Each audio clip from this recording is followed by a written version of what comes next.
Everyone's seen the headlines. MrBeast opened a theme park. Cool, impressive, massive.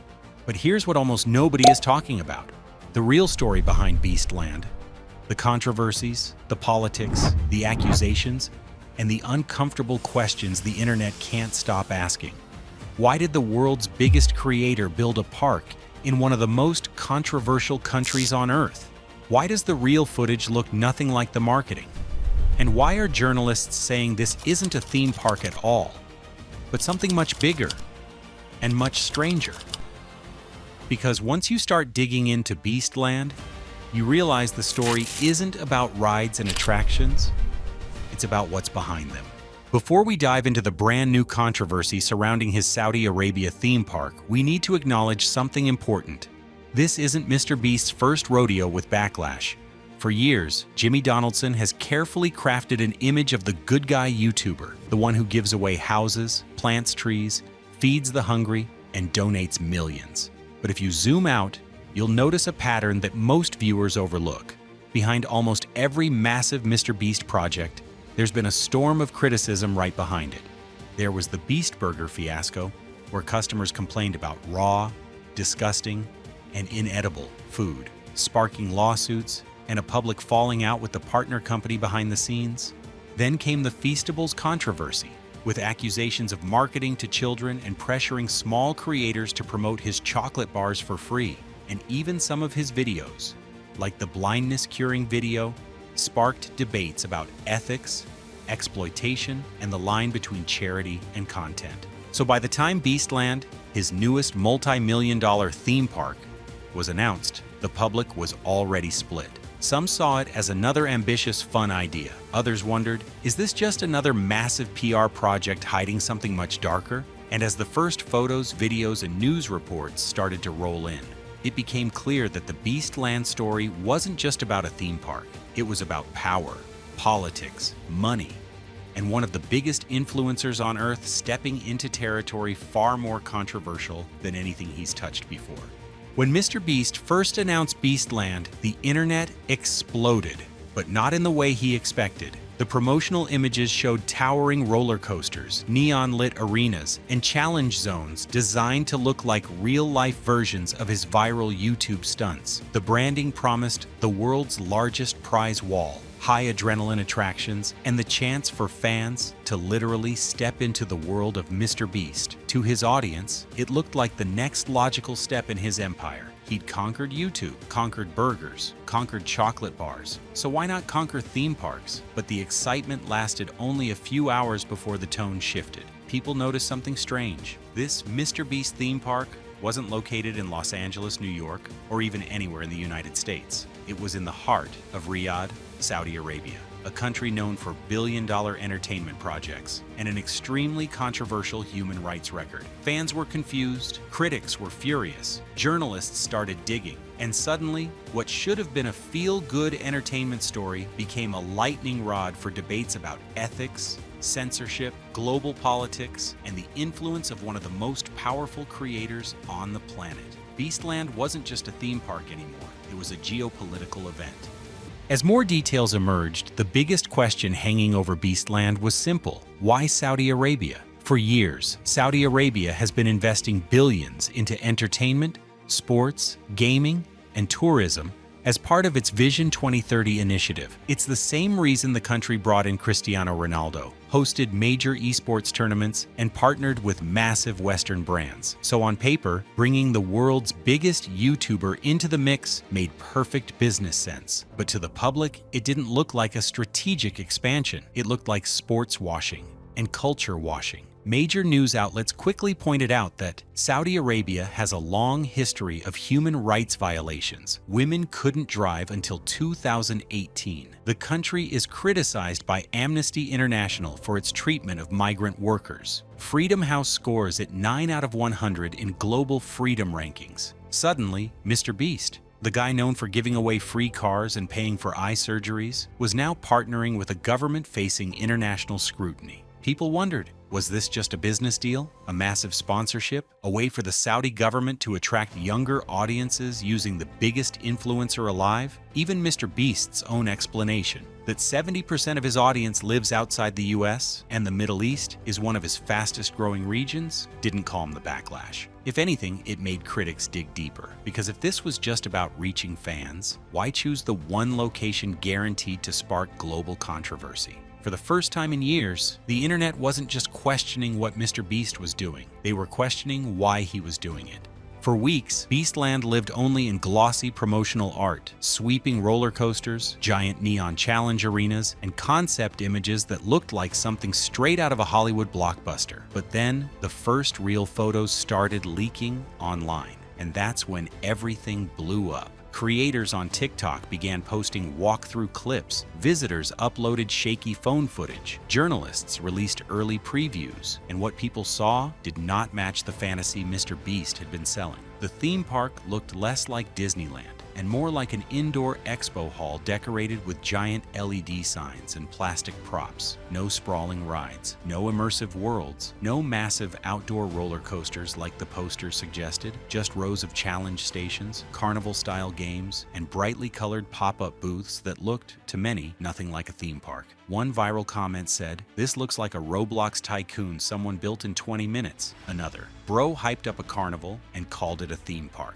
TikTok was ruthless. Twitter was worse. Reddit dissected every image frame by frame, comparing the glossy marketing art to the reality people were walking through. Even gaming and tech journalists joined in. Kotaku wrote that Beastland looked like a video game convention with MrBeast branding slapped on top. PC Gamer called it a masterclass in marketing spin. And people started asking a different kind of question. Was this really the best Jimmy could do? A pop-up attraction with plastic walls and challenge booths, marketed as the next big theme park in the world? Or, and this was the darker theory, was the entire thing designed to be temporary from the start? Because then people discovered something even more revealing. Beastland wasn't a permanent attraction at all. It wasn't a built-from-scratch amusement park. It was a limited 45-day pop-up event inside Riyadh Season, a government-backed entertainment festival, which meant all that hype about a MrBeast theme park wasn't technically wrong, but it wasn't technically true either. For the first time, fans felt misled.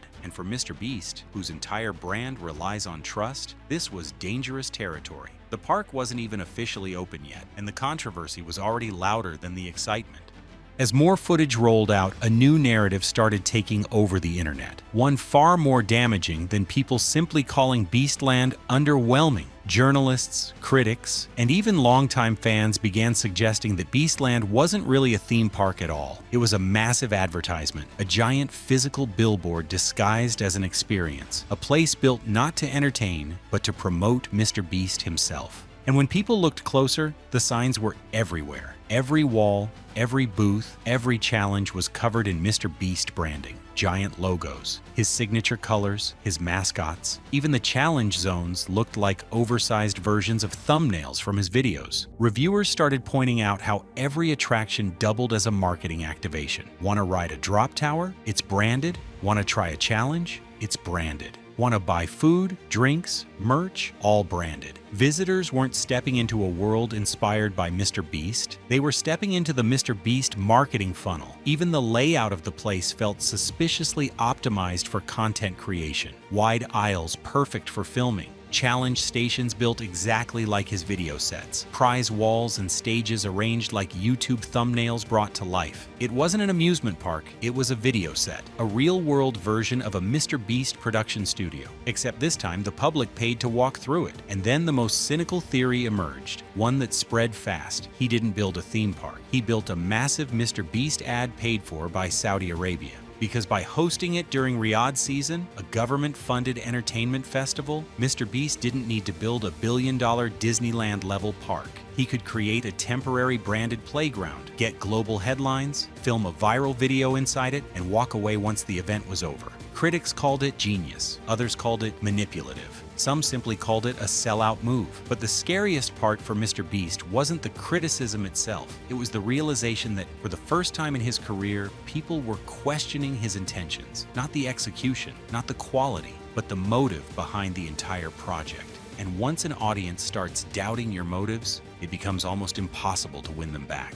What really turned the Beastland story from a YouTube controversy into a global debate wasn't the rides, the design, or even the marketing spin. It was the location itself and everything that comes with it. Within hours of Beastland's launch, major news outlets began pointing out the elephant in the room. MrBeast's new theme park wasn't just in any country, it was in Saudi Arabia, a nation repeatedly criticized for human rights violations, restrictions on women's freedoms, the treatment of migrant workers, harsh penalties for activists, journalists, and LGBTQ individuals, strict censorship, and state control. Suddenly, the entire internet split in two. Some fans said, it's just a theme park. Stop making everything political. But others, including activists, journalists, and human rights groups, argued that it wasn't that simple. Because Beastland wasn't just in Saudi Arabia, it was part of Riyadh Season, a state-funded entertainment mega-project under Vision 2030, designed to reshape the country's global image through sports, celebrities, influencers, and massive cultural events. To critics, this wasn't a theme park at all. This was soft power.